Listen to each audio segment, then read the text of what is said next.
सोलापूर येथील नगर भूमापन कार्यालयातील प्रलंबित काम करून देण्यासाठी 3,000 रुपयांची लाच स्वीकारल्याप्रकरणी सोलापूर लाचलुचपत प्रतिबंधक विभागाच्या पथकाने खाजगी इसमास रंगेहात पकडले. अहमद रऊफ मोहम्मद शरीफ शेख राहणार 396 न्यू पाच्छापेठ लाल बहादूर शास्त्री हायस्कूल जवळ असे त्याचे नाव असल्याचे सांगण्यात आले. या प्रकरणातील तक्रारदाराच्या वडिलांचे निधन झाल्यावर तक्रारदार, त्याची आई, भाऊ बहीण यांची वारस नोंद करण्यासाठी नगर भूमापन कार्यालयाकडे अर्ज केला होता.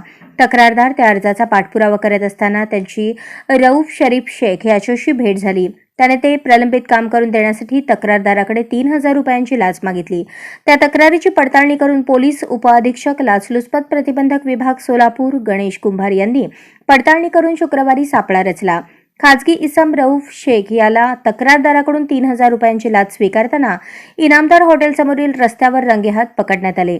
तो त्या कार्यालयात एजंट म्हणून काम करत होता असे तक्रारदाराचे म्हणणे आहे.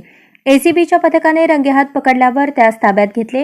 ही कामगिरी लाचलुचपत प्रतिबंधक विभाग पुण्याचे पोलीस अधीक्षक अमोल तांबे, अप्पर पोलीस अधीक्षक डॉक्टर शीतल जानवे खराडे त्यांच्या मार्गदर्शनाखाली सोलापूर प्रतिबंधक विभागाचे उपअधीक्षक गणेश कुंभार, पोलीस अंमलदार हवालदार Shirish Kumar Sonawane, police Naik Shriram Ghuge, police constable Ravi Hatkhede, चालक श्याम सुरवसे यांनी पार पाडली.